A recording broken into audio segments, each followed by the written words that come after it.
we all saw the unfortunate thing that happened in Baltimore with the bridge. Yeah. Right? Who's going to fix that?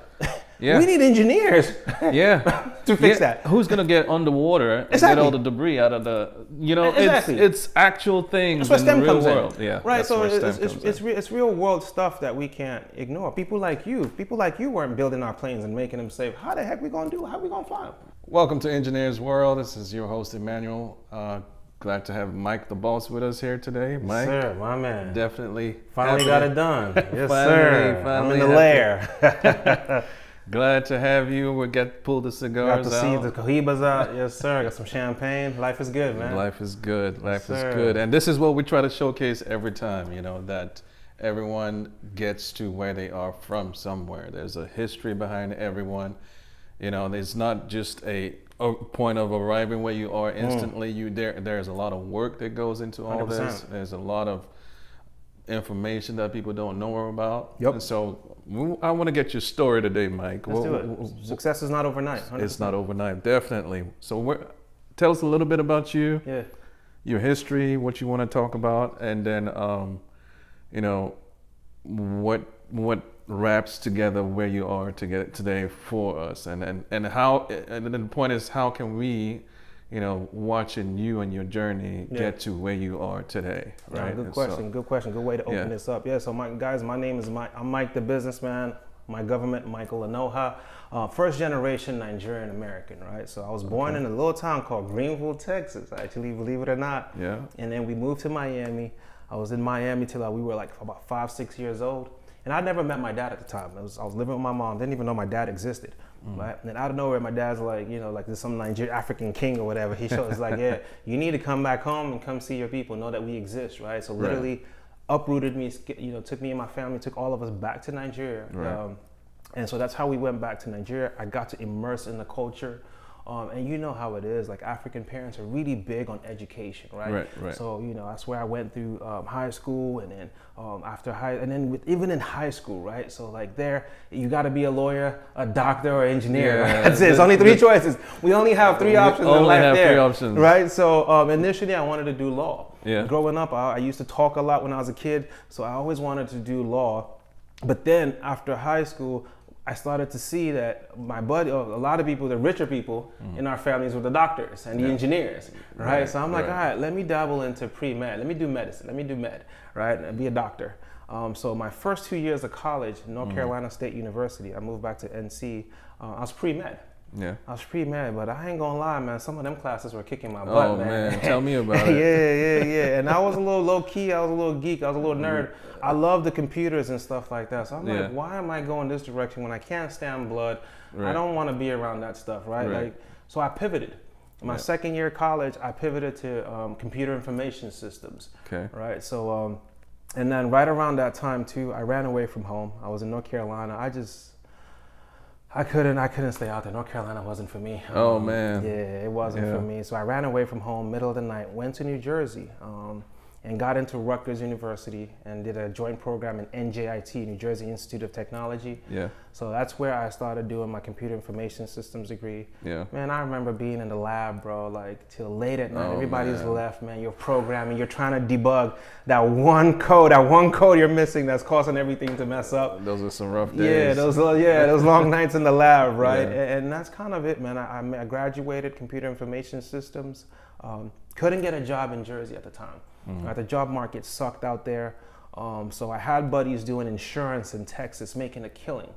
So they asked me to come out there and they could put me on. And so I shout out to my boy Easy and Desmond for doing that for me. And that's how I moved out back to Texas, came back to my roots where it all started. Got into insurance. So I took a hiatus from tech for a while. I was doing insurance.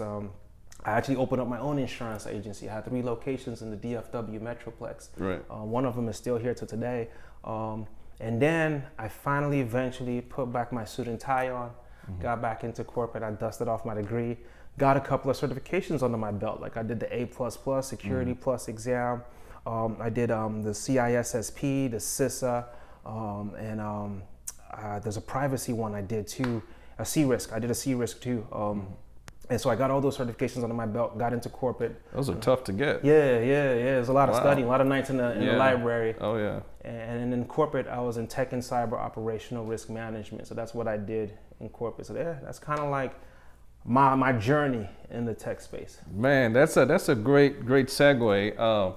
And you know, no one really knows what everyone goes through to get to where they are today. And, yes, sir. And that, as we were talking off camera, you know, it's my passion and my desire to showcase that we all have a story. 100%. You know, it's not all about rap and entertainment. It's all about everything else too. Society as a whole needs every aspect. Yeah.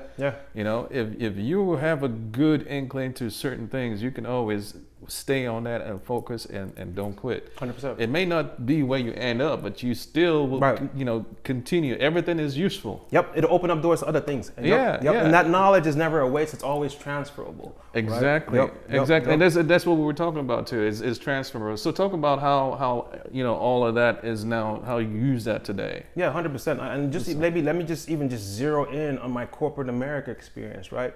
Just once again, just that organization and structure. First off, you get used to that routine of you get up in the morning, you go to work, right? So you go to a place of work, and then you go work your 8-9 hours. You're focused on a task. You're focused on a project. Building that dedication. Exactly, right? Yeah. So that discipline to do that, number one. Now, when you get into corporate America, you're seeing how things are structured, right? They have policies, they have guidelines, they have benchmarks. You see the systems and processes. You see strategic visions. You see KPIs. You see leading and lagging indicators. You start to learn that lingo. See how a lot of this stuff applies in every business, right? And that's helping us. You see the separation of the different departments. You see HR, marketing, sales. You see how all of those things function, all those building blocks come together to form the corporation.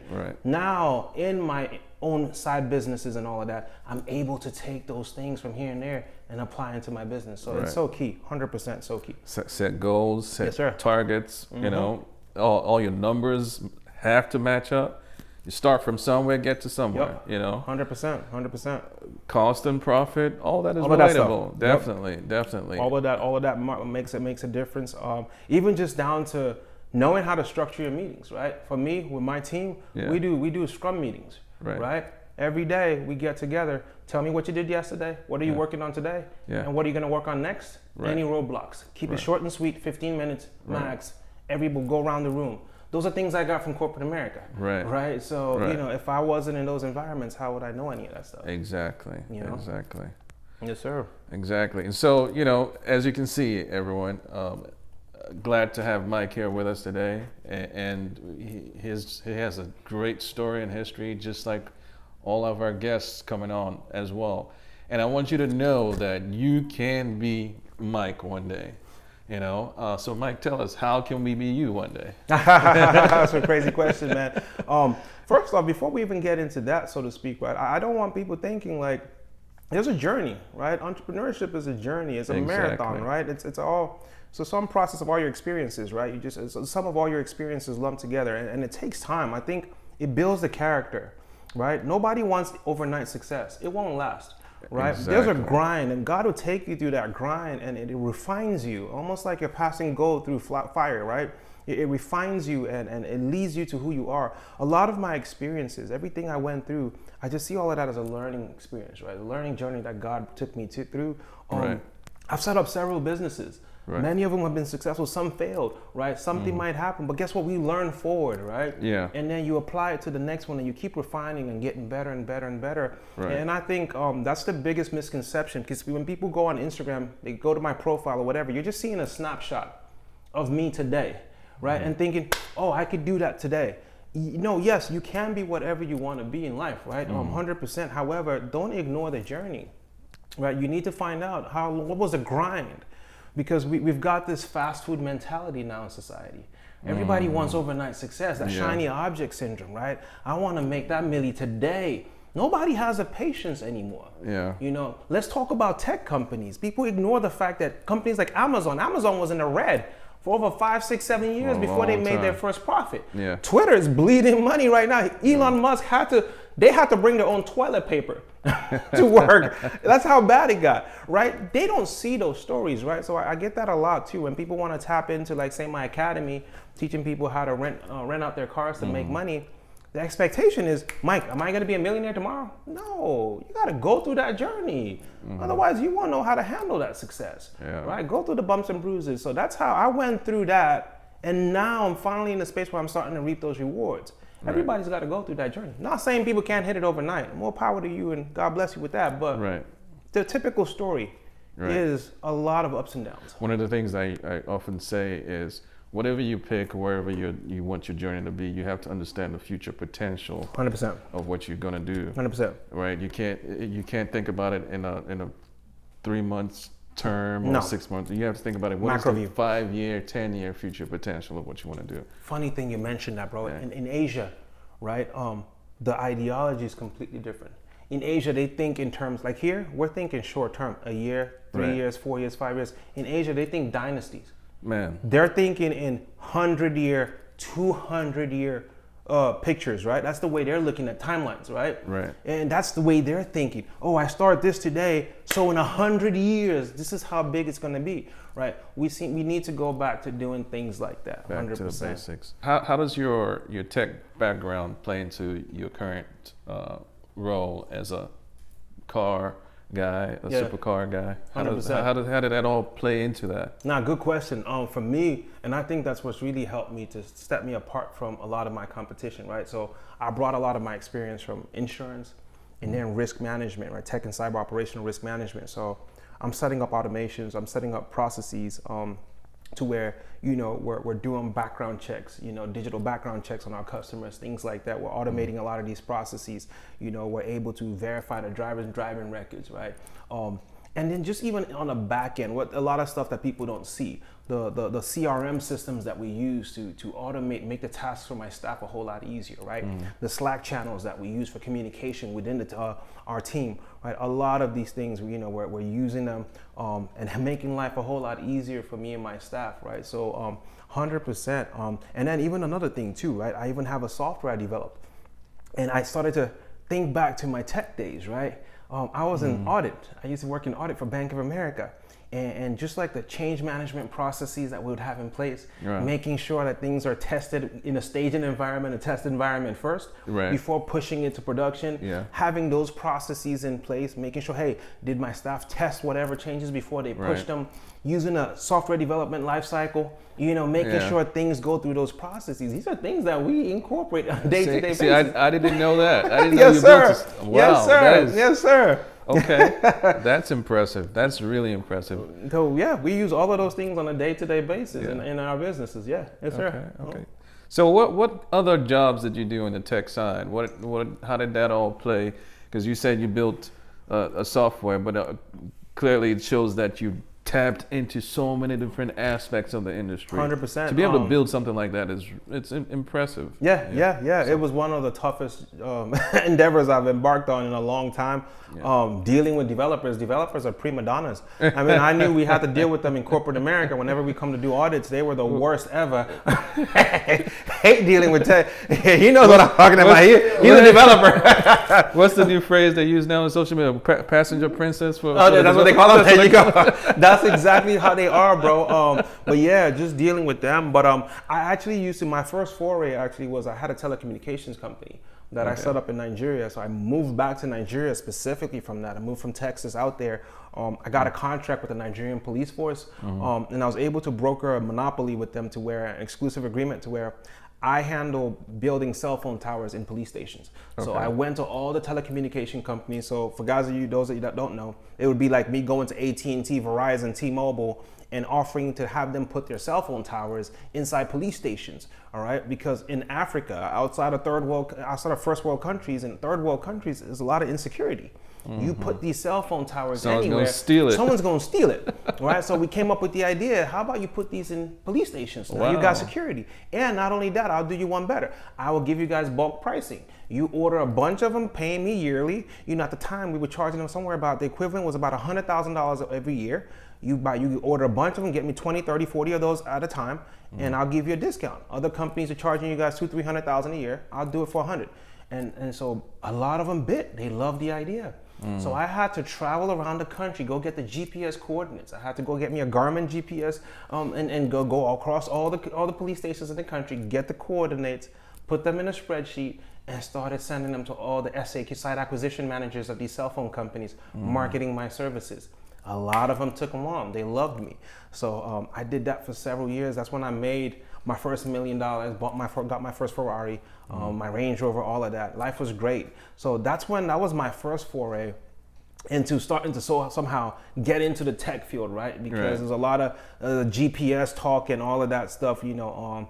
And then fast forward now in my academy, my car rental business, my turf equipment company that's based on Shopify.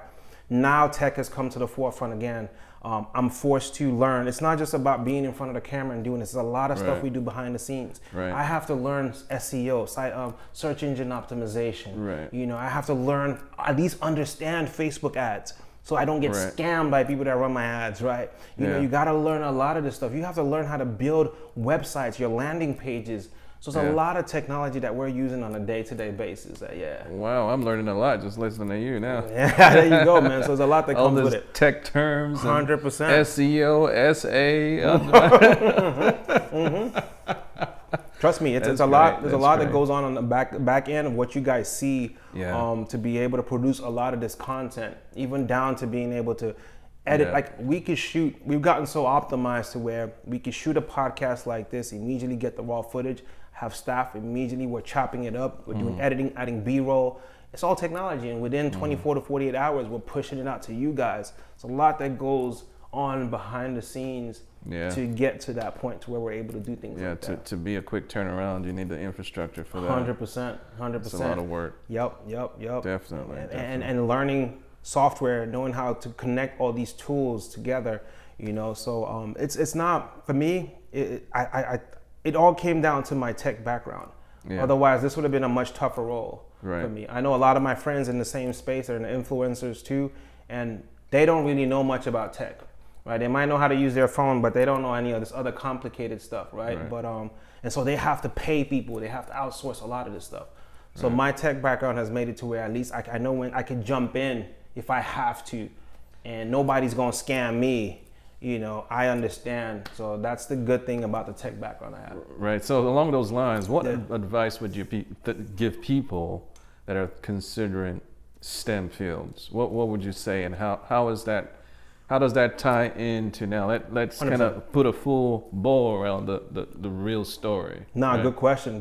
I think unfortunately, right, social media is starting to, they're blackballing, they're casting this dark shadow over corporate America, right? And dissing a lot of people that go to corporate America or go to university and stuff like that. No, guys, it's not a waste if you do that. Just be strategic. Don't go to college and go read some BS crap, right? Like, don't go read. There are bad degrees. There's some horrible degrees that should never be offered, right? Yeah, there's people reading things like French literature and English language and stuff like that. What would you do with that? Yeah, I don't synchronize, underwater synchronized swimming and stupid stuff like that, right? Like, let's not waste our time doing stuff like that. But, you know, definitely there's certain courses that do add value. And even if you don't use your degree, it's still, I just think about, perfect example, and not to even bring this up, right? Because you think if everybody had to focus on just online businesses, who's going to handle the problems of the real world? Yeah.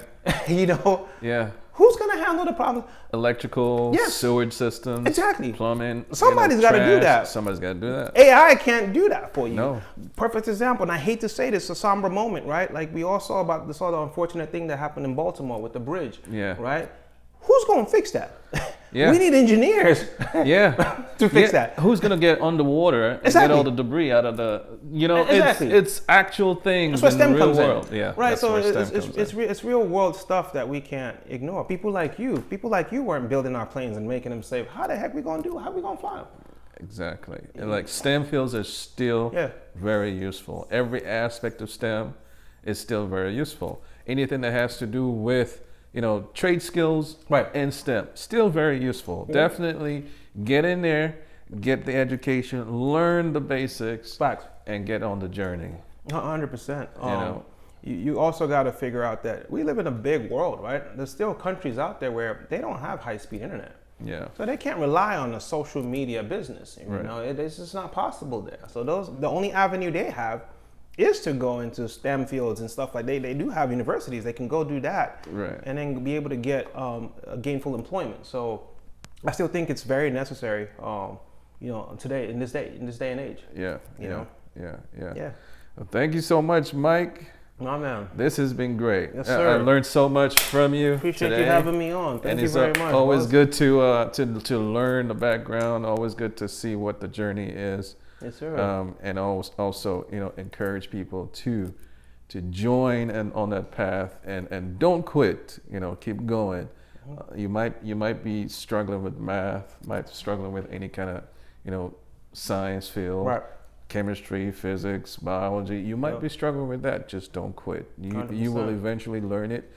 People that do it today don't have two heads. That's not, they don't. They just stuck with it. You know, the dedication and the grit that comes from going through corporate and all your journeys in life, it still applies to today. You know, 100%. everything is still applicable. So guys, like, comment, subscribe. Let's do this again, and let's keep learning about people's stories and people's histories, and encourage everyone to not quit on education. Hey guys, if you want to tap into, it's Mike _ the businessman on Instagram, and also Mike _ the businessman on YouTube. Holla at your boy. Thank you guys very much. Nice plug. Yes, sir. Yes, sir. Yes, nice sir. plug, Mike. Always good, man. Appreciate it, Appreciate man. you, Once man. again, thank you very much for having me, man. Thank Appreciate you. the cigar and the drink too, man. Definitely. Have a good one, man. Cheers, guys.